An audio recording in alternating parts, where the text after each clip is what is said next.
ஒரு ஈவெண்ட் அது 2010 நடந்தது. அதே மாதிரியான ஈவெண்ட் 2019 நடந்தது.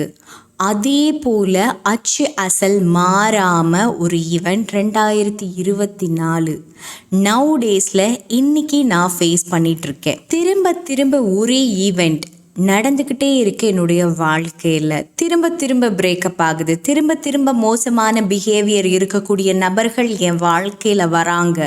திரும்ப திரும்ப மோசமான வறட்சியான வாழ்க்கைக்கு நான் தள்ளப்படுறேன். திரும்ப திரும்ப தனிமை என்னை துரத்திக்கிட்டே இருக்குது. 2010 நான் இதே மாதிரியான ஒரு ஈவெண்ட்டை ஃபேஸ் பண்ணும்போது வேறு ஒரு என்விரான்மெண்ட்டில் இருந்தேன். பட் இப்போது 2024 என்னுடைய என்விரான்மெண்ட் வேறு மாதிரி இருக்குது. பட் அதே ஈவெண்ட் நடக்குது. அதாவது சூழல் அப்படிங்கிறது 2010 என் வாழ்க்கை வேறு மாதிரி இருந்தது. 2024 வேறு மாதிரி இருக்குது. ஆனால் அன்னைக்கு நடந்த அதே நிகழ்வு இன்றைக்கும் காப்பி பேஸ்ட் ஆகுதே. அது எதனால், என்னதான் இங்கே நடக்குது, இதை எப்படி நான் சால்வ் பண்ணுறது அப்படின்னு சொல்லி என்னுடைய பர்சனல் கிளாஸில் நிறைய ஸ்டூடெண்ட்ஸ் என்கிட்ட கேட்குறாங்க ரிப்பீட்டடாக. ஸோ இந்த மாதிரியான விஷயங்கள் ரிப்பீட்டடாக நடக்கிறதுக்கான காரணம் என்ன, அதை எப்படி நம்ம சால்வ் பண்ணுறது அப்படிங்கிறது தான் இந்த வீடியோவின் மூலமாக நான் உங்கள் கூட ஷேர் பண்ண போகிறேன். ஸோ 2 விஷயங்களை நம்ம திரும்ப திரும்ப மீட் பண்ணிகிட்டே இருப்போம். அதில் ஃபர்ஸ்ட் விஷயம் என்ன அப்படின்னு சொன்னால் சூழ்நிலை.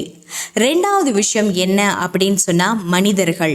சூழ்நிலையை 2ஆக பிரிக்கலாம். கெட்ட சூழ்நிலை, இக்கட்டான சூழ்நிலை, நல்ல சூழ்நிலை, நமக்கு சாதகமான சூழ்நிலை அப்படின்னு சொல்லி சூழ்நிலைகளை 2 விதமாக பிரிக்கலாம். ஓகே, அடுத்தது மனிதர்கள்.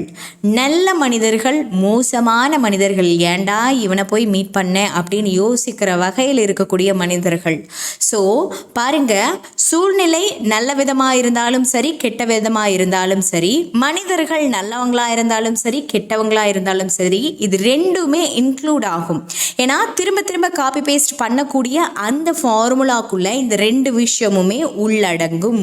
சில பேர் சொல்வாங்க, இந்த ப்ராப்ளம் நடந்ததுனால தான் என்னுடைய லைஃப் ரொம்ப மோசமானதாக மாறி போச்சு அப்படின்னு சொல்லி. இந்த பர்சனை லவ் பண்ணதுக்கு பிறகு தான் எனக்கு என் வாழ்க்கையில் ப்ராப்ளம்ஸே ஸ்டார்ட் ஆச்சு அப்படின்னு இன்னும் சில பேர் சொல்லுவாங்க.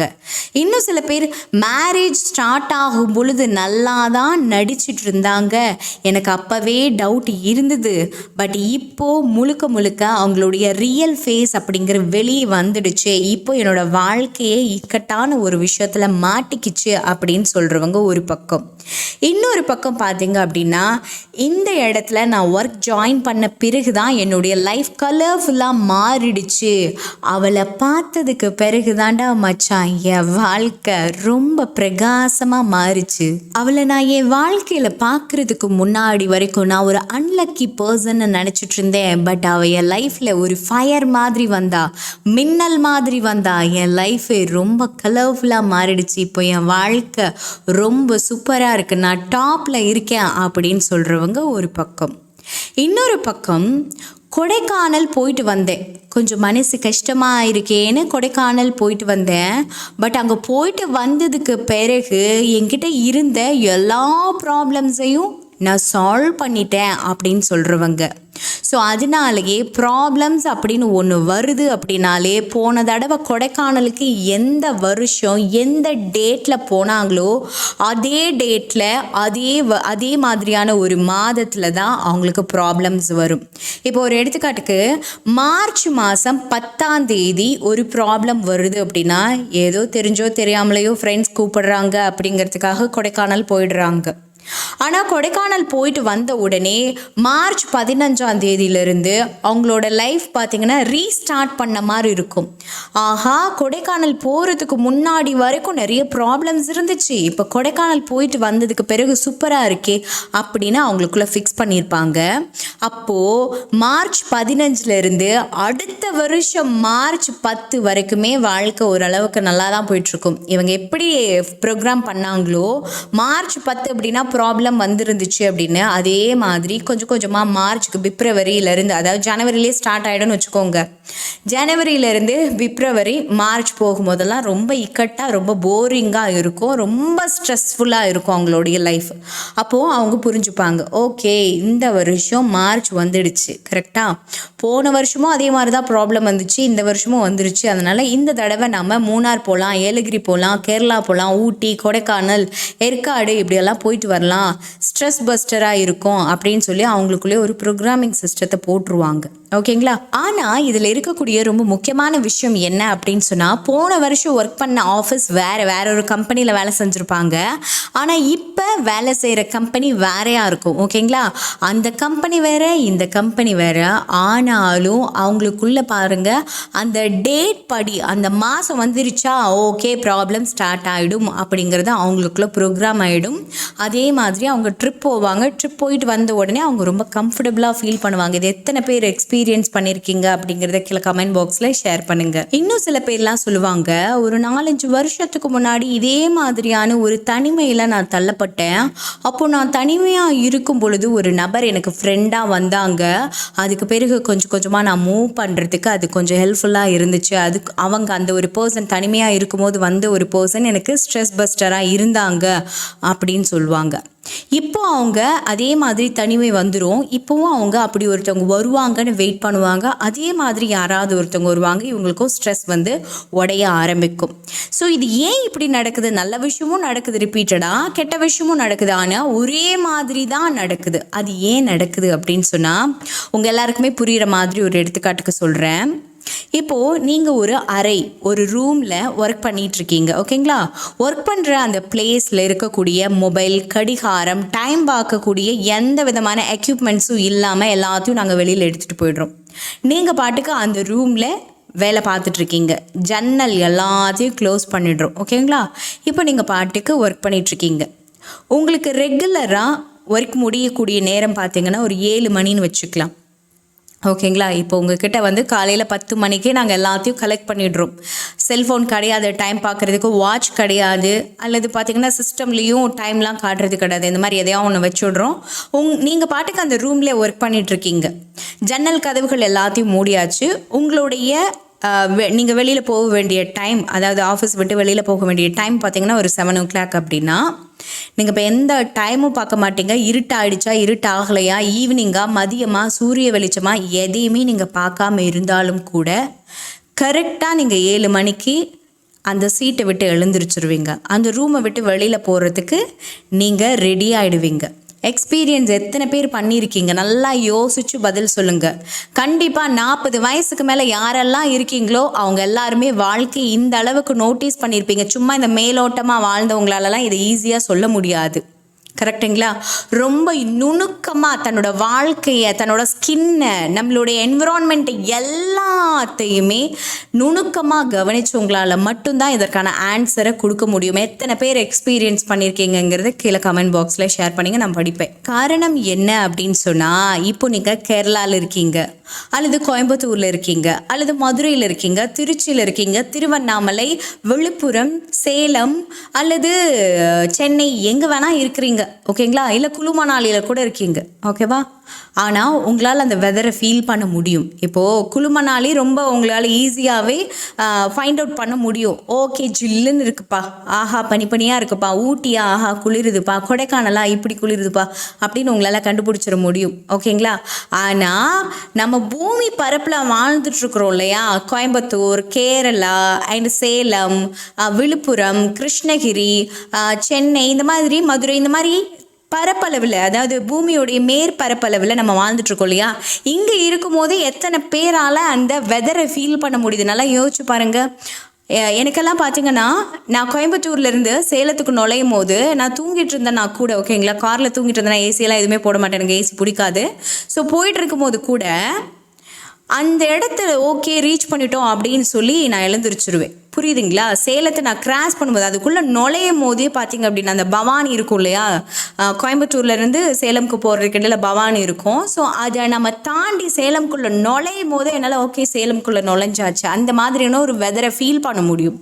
சேலத்தை விட்டு அதுக்கு பிறகு கள்ளக்குறிச்சி, ஆத்தூர் அந்த மாதிரி போயிட்டு அப்படியே விழுப்புரம் போகிறோம், இல்லை அந்த பக்கம் ஒரு தருமபுரி போகிறோம். இந்த மாதிரி நம்ம மாறி போகும் பொழுது என்னால் ஈஸியாகவே அந்த வெதரை ஃபீல் பண்ண முடியும். இதை எத்தனை பேர் எக்ஸ்பீரியன்ஸ் பண்ணியிருக்கீங்க? லாஸ்ட் 2 monthsக்கு முன்னாடி பாருங்கள், மதுரைக்கு போயிருந்தேன். அந்த மதுரையுடைய வெதர், அந்த ஸ்மெல், இது எல்லாமே டிஃபராக இருக்கும். ஓகேங்களா? மதுரையுடைய பஸ் ஸ்டாண்டில் தான் இப்படி இருக்கும், மற்ற இடங்கள்லாம் இப்படி இருக்கும், அப்படிலாம் பிரிக்க முடியாது. அந்தந்த மேற்பரப்புலையுமே நம்மளுடைய வெதரை நாமளே ஃபீல் பண்ண முடியும். பாருங்கள், செல்ஃபோன் வெறும் எலக்ட்ரிக்கல் டிவைஸ், அதில் ஒன்றுமே இல்லை. ஆனால் அது எலக்ட்ரிக்கல் டிவைஸ் இன்னைக்கு இத்தனை மணி நேரம் இருக்குது, இன்றைக்கி எத்தனை நேரம் வந்து எவ்வளோ மழை வரும், அதுவும் எவ்வளோ விழுக்காடு மழை வரும், எவ்வளோ விழுக்காடு வெப்பம் இருக்கும், குளிர் இருக்கும், அப்படிங்கிறதெல்லாம் அது கால்குலேட் பண்ணுது. அது எங்கேருந்து கண்டுபிடிக்கிறாங்க? அந்த அல்காரிதம் அதுக்கு எங்கேருந்து கிடச்சிது? எஸ், மனிதனுடைய பிரெயின், ஏஐ, கரெக்டுங்களா? ஆர்டிஃபிஷியல் இன்டெலிஜென்ட் அப்படின்னா என்ன? செயற்கையான புத்திசாலி. அந்த செயற்கையான புத்திசாலி எங்கேருந்து உருவாகிறான்? மனிதனுடைய மூளையிலேருந்து உருவாகிறான். மனிதன் உருவாக்குன ஒரு ஆர்டிஃபிஷியல், கரெக்டுங்களா? ஸோ இந்த செல்ஃபோனுக்கே இந்த அளவுக்கு இவ்வளோ பவர் இருக்குது. நான் இந்த லொக்கேஷனில் இந்த லொக்கேஷனில் இவ்வளோ தான் வெதர் இருக்குது, இந்த இடத்துல உன்னால் மூச்சு விட முடியாது அப்படின்னு எல்லாத்தையும் அது கால்குலேட் பண்ணுது இல்லையா? அது பேசுகிறதுனால அதை நம்ம ஃபீல் பண்ணுறோம், அதை பார்த்து தெரிஞ்சுக்கிறோம். ஆனால் நம்ம பாடியே ஆக்சுவலி உண்மையாக சொல்லணும்னா எவ்வளோ வெதர் இருக்குது, இன்றைக்கி மழை வருமா வராதா அப்படிங்கிற எல்லா விஷயத்தையும் அது கால்குலேட் பண்ணிகிட்டே தான் இருக்குது. அந்த காலத்துலலாம் சூரிய கடிகாரம், மணல் கடிகாரம் இதெல்லாம் பார்த்துருப்பீங்க. வெதரை வச்சே, ஓகேங்களா, எதையுமே பார்க்காம வெதரை வச்சே டைமை சொன்னவங்க நம்மளுடைய முன்னோர்கள். ஸோ இதுக்கும் நம்மளுடைய ரிப்பீட்டடாக நம்ம வாழ்க்கையில் அட்ராக்ட் ஆகக்கூடிய சில சம்பவங்களுக்கும் சில மனிதர்களுக்கும் என்ன சம்பந்தம் அப்படின்னா, எப்படி இந்த வெதரை கூட நம்மளுடைய பாடி, நம்மளுடைய மனம் உணருதோ அதே மாதிரி தான் வாழ்க்கையில் நான் 5 வயசில் அனுபவித்த விஷயமா ஊண்டிங்ஸு, நிறைய மன காயங்கள், நிறைய ட்ராமாஸ், இது எல்லாமே கலெக்ட் ஆகி நம்மளுடைய சப்கான்ஷியஸ் மைண்ட் அப்படிங்கக்கூடிய ஆழ் மனசில் அது அப்படியே ஸ்டோர் ஆகிருக்கும். ஹிப்போ கேம்பஸ் அப்படின்னு ஒரு பார்ட் ஒன்று இருக்குது நம்ம பிரெயினில். அந்த பிரெயின் தான் நினைவாற்றலை அதிகப்படுத்தக்கூடியது. ஓகேங்களா? அதில் எல்லாமே போய் ஸ்டோர் ஆகியிருக்கும். பாருங்க, கான்ஷியஸாக சில விஷயங்கள் இருக்கலாம், அன்கான்ஷியஸ் மைண்ட் செட்டில் எவ்வளவோ விஷயங்கள் இருக்கலாம். ஸோ அதெல்லாம் ரிஜிஸ்டர் ஆகிறது மட்டும் இல்லாமல் காலம் அப்படின்னு ஒன்று இருக்குது. அந்த காலம் கடிகாரமாக நம்ம பாடிக்குள்ளேயே இருக்குது. புரிஞ்சுதுங்களா? எப்படி நமக்கெல்லாம் வயசாகுது யோசிச்சு பாருங்க. ஓகே, 7 மணி ஆயிடுச்சுன்னு ஆஃபீஸை விட்டு எழுந்திரிச்சோல்ல, அது எப்படி? டைமே பார்க்கலாம், நான் எழுந்திரிச்சோல்ல, எப்படி? யோசிச்சு பாருங்க. நம்ம பாடிக்குள்ளே ஆட்டோமேட்டிக்காக ஒரு கடிகாரம் ஒன்று இருக்குது. அந்த கடிகாரம் நம்ம சப்கான்ஷியஸ் மைண்டோட பிணைக்கப்பட்டிருக்கு. புரிஞ்சுதுங்களா? ஸோ அப்போது உங்கள் வாழ்க்கையில் ஒரு முறை நீங்கள் இப்படி ஒரு மோசமான பிஹேவியர் இருக்கக்கூடிய ஒரு பர்சனை ரிஜிஸ்டர் பண்ணிட்டீங்க அப்படின்னா அது அன்கான்ஷியஸ் மைண்ட் செட்டில் போயிட்டு அடியில் எல்லாமே தங்கி தேங்கி அப்படியே இருக்கும். ஓகேங்களா? அது அப்பப்போ அதே மாதிரியான வேறு மனிதர்களை அட்ராக்ட் பண்ணி கொடுக்கும். ஏன்னா நீங்கள் என்னெல்லாம் எடுத்து சப்கான்ஷியஸில் கொட்டுறீங்களோ அப்போ சப்கான்ஷியஸ் ஒரு பேட்டர்னை க்ரியேட் பண்ணிக்கும். அந்த பேட்டர்னை க்ரியேட் பண்ணிவிட்டு, ஓகே இந்த வருஷம் ஆயிடுச்சு, ஓகே போன வருஷம் மார்ச்சில் இப்படி ஒரு மனுஷனை நீ அட்ராக்ட் பண்ணியா, அவனால் உனக்கு பிரச்சனை வந்துச்சுல, இப்போது இந்த வருஷமும் மார்ச் மாதம் உனக்கு வேறு ஒருத்தனை அனுப்பி வைக்கிற பிரச்சனைக்காக அப்படின்னு சொல்லி அதை அட்ராக்ட் பண்ணிக்கிட்டே இருக்கும். உண்மையாக சொல்லணும் அப்படின்னா யதார்த்தமாக நடக்கக்கூடிய நிறைய விஷயங்களை கான்ஷியஸ் குட் பண்ணிடும். அதாவது கான்ஷியஸ் அப்படிங்கிறது எல்லா விஷயத்தையும் இது என்ன அப்படின்னு கேள்வி கேட்டுகிட்டே இருந்துச்சுன்னா அது ஒரு பைத்தியமாக மாறி போயிடும். அதற்கு பதிலாக அது நுணுக்கமாக ரொம்ப டீப்பாக எதெல்லாம் நமக்குள்ளே போகுதோ அதை மட்டும்தான் அது ஃபைண்ட் அவுட் பண்ணிகிட்ருக்கும். ஆனால் சப்கான்ஷியஸ் அப்படிங்கிறது யதார்த்தமாக நடக்கக்கூடிய எல்லா விஷயங்களையுமே அனலைஸ் பண்ணிகிட்டே இருக்கும். எல்லாத்தையும் அனலைஸ் பண்ணி வரிசைப்படுத்தி ஒரு பேட்டர்னை க்ரியேட் பண்ணிக்கும். புரிஞ்சுதுங்களா? நீங்கள் ரெகுலராக வீட்டுக்கு போகிறது ஒரு வழி அப்படிங்கிறது உங்கள் கான்ஷியஸ்க்கே தெரியலனாலும் உங்களுடைய சப்கான்ஷியஸ் உங்களை அந்த வழியில் கொண்டு போய் விட்டுடும். புரிஞ்சுதுங்களா? ஸோ இவ்வளோ பவர்ஃபுல்லான நம்மளுடைய சப்கான்ஷியஸ் மைண்டில் நீங்கள் சின்ன வயசுல இருந்து இன்னைக்கு வரைக்கும் பார்க்கக்கூடிய ஃப்ரெண்ட்ஸ், பார்க்கக்கூடிய மனிதர்கள் எல்லாரும் யார் எவ்வளோ மோசமாக பிஹேவ் பண்ணாங்க, யார் எப்படி ரியாக்ட் பண்ணுறாங்க, அவங்க ஃபேஸ் ரியாக்ஷன் என்ன, அவங்க ஏன் இந்த மாதிரி பொருணி பேசுகிறாங்க, அவங்க ஏன் இந்த மாதிரி நடந்துக்கிறாங்க அப்படிங்கிற எல்லா விஷயத்தையுமே கலெக்டிவ் மைண்ட் செட்டில் அதை அப்படியே கலெக்ட் பண்ணி அப்படியே உள்ளே வச்சுக்கும். உள்ளே வச்சுக்கிட்டு அதை திருப்பி அட்ராக்ட் பண்ணிகிட்டே இருக்கும். ஸோ இது மாதிரி நடக்கிறது எப்படி நம்ம சால்வ் பண்ணுறது அப்படின்னா 2 வழிகள் இருக்குது. ஒன்று, உங்களுடைய கான்ஷியஸாக சில நினைவுகள் இருக்கும், சில வூண்டிங்ஸ் இருக்கும். எனக்கு நல்லாவே தெரியும் இதெல்லாம் எனக்கு பாதிப்பாக இருக்குது, இதெல்லாம் நினச்சாவே எனக்கு கஷ்டமாக இருக்குது அப்படின்னு சில விஷயங்கள் இருக்கும். அதெல்லாம் நீங்கள் அழிக்கலாம். எப்படி அழிக்கலாம் அப்படின்னு சொன்னால், டெய்லி ஈவினிங் ஒரு கம்ஃபர்டபுளான பிளேஸில் உட்காந்துட்டு இது வரைக்கும் உங்களுக்கு சுட்டி காட்டுற வகையில் உங்கள் கான்ஷியஸாக உங்களுக்கு எவ்வளோ ஞாபகம் இருக்கோ அந்த தவறான நினைவுகளை ரிப்பீட்டடாக ஓட விட்டிங்கன்னா, ஒரு சாட்சியாக இருந்து கான்ஷியஸில் இருக்கக்கூடிய சில வூண்டிங்ஸ் எல்லாத்தையும் சாட்சியாக இருந்து அப்படியே வியூவர் பாயிண்ட் ஆஃப் வியூவில் அப்படியே பார்க்குறீங்க அப்படின்னு சொன்னால் அதெல்லாம் எரேஸ் ஆகிறதுக்கு சான்ஸ் இருக்குது. அதை 100% அழிக்க முடியும் அப்படின்னு சொல்ல முடியாது. ஏன்னா கான்ஷியஸால் 50% மட்டும்தான் அழிக்க முடியும். காரணம் என்ன அப்படின்னா, கான்ஷியஸாக எனக்கு இதெல்லாம் கஷ்டமாக இருக்குது, இதெல்லாம் தான் ப்ராப்ளம் அப்படின்னு கண்டுபிடிக்க முடிஞ்ச சில விஷயங்கள் அப்படின்னு பார்த்தோன்னா 50% தான் இருக்கும். அதை நம்மளால் கொஞ்சம் தான் அழிக்க முடியும். ஒருவேளை கான்ஷியஸே இல்லாத நினைவுகள் நிறைய இருக்குது அப்படின்னா அது நம்மளுடைய சப்கான்ஷியஸ் மைண்டில் ஹிப்போ கேம்பஸ் அப்படிங்கிற பார்ட்டில் பதிவு ஆகியிருக்கும். அந்த பார்ட்டில் பதிவு ஆகியிருக்கக்கூடிய நினைவுகளை நம்ம ரெடியூஸ் பண்ணுறதுக்கு தான் ஹிப்னோ தெரப்பி ஹீலிங் பெட்டரான ஒரு தெரப்பியாக இருக்கும். அது ஒரு ட்ரீட்மெண்ட்டாக இருக்கும். பிரெயினுக்கு ரீஸ்டார்ட் பட்டனை கொடுத்தா மாதிரியான ஒரு ஃபீலிங் கிடைக்கும். நிறைய பேர் என்கிட்ட டிஸ்கஸ் பண்ணியிருக்காங்க. நிறைய பேருக்கு நான் அந்த கவுன்சிலிங் கிளாஸஸ் தெரப்பியெல்லாம் கொடுத்துருக்கேன். ஸோ அவங்க எல்லாருமே பெட்டராக ஃபீல் பண்ணி கமெண்ட்ஸை ஃபீட்பேக்ஸ் எல்லாம் கொடுத்துருக்காங்க. ஸோ இந்த ஹிப்னோ தெரப்பி ஹீலிங்கில் நாங்கள் என்ன பண்ணுவோம் அப்படின்னு சொன்னால், ஆழ் மனம் அப்படிங்கிற சப்கான்ஷியஸ் மைண்டில் ஹிப்போ கேம்பஸ் அப்படிங்கிற பார்ட்டில் நினைவுக்கு உள்ளே இருக்கக்கூடிய, அதாவது நம்மளுடைய நினைவு அப்படிங்கிறது கொஞ்சம் தான் இருக்கும், அந்த நினைவுக்கு உள்ள இன்னும் பல நினைவுகள் ஆழமாக இருக்கும். அப்போது அந்த நினைவுகளையும் எடுத்துகிட்டு நம்ம அதை எரேஸ் பண்ணும் பொழுது நம்ம வாழ்க்கையில் இனிமே வரக்கூடிய நபர்கள், அந்த நபர்களால் வரக்கூடிய விளைவுகள், சூழ்நிலைகள், இக்கட்டான சூழ்நிலை, இது எல்லாத்தையுமே ரெடியூஸ் பண்ணும் பொழுது புது விதமான சூழ்நிலைகளை இனிமே அட்ராக்ட் பண்ணுவோம். அந்த புது விதமான சூழ்நிலைகளை நீ பாசிட்டிவாக இருக்கணுமா நெகட்டிவாக இருக்கணுமா அப்படிங்கிறத இந்த ஹிப்னோ தெரப்பியின் மூலமாக முடிவு செய்ய முடியும். ஸோ உங்களுக்கு இந்த ஹிப்னோ தெரப்பி ஹீலிங் எடுத்துக்கணும் அப்படின்னு தோணுது அப்படின்னு சொன்னால் கீழே டிஸ்பிளே ஆகிட்டு இருக்கக்கூடிய நம்மளுடைய வாட்ஸ்அப் கான்டாக்ட் நம்பருக்கு மெசேஜ் பண்ணுங்கள். நான் நிறைய பேருக்கு ஹிப்னோ தெரப்பி ஹீலிங் கொடுத்துட்ருக்கேன். அண்ட் தென் நான் 2 புத்தகங்கள் எழுதியிருக்கேன். ஒன்று பேராற்றலின் பிறப்பிடம், மற்றொன்று உறக்கத்தின் உளவியல். இந்த 2 புத்தகங்களையும் நீங்கள் வாங்கி படிக்கணும்னு நினைக்கிறீங்கன்னா புத்தகம் ஃப்ளிப்கார்ட், அமேசான், நோஷன் ப்ரெஸ் அப்படிங்கிற 3 வலைதளங்கள்லையும் கிடைக்குது. இப்போ அவைலபிள் இருக்குது. வெறும் ₹175 மதிப்பில் கிடைக்குது. ஸோ வாங்கிட்டு புக்கை படிச்சுட்டு உங்களுடைய கமெண்ட்ஸை எங்கிட்ட ஷேர் பண்ணுங்கள். தேங்க்யூ.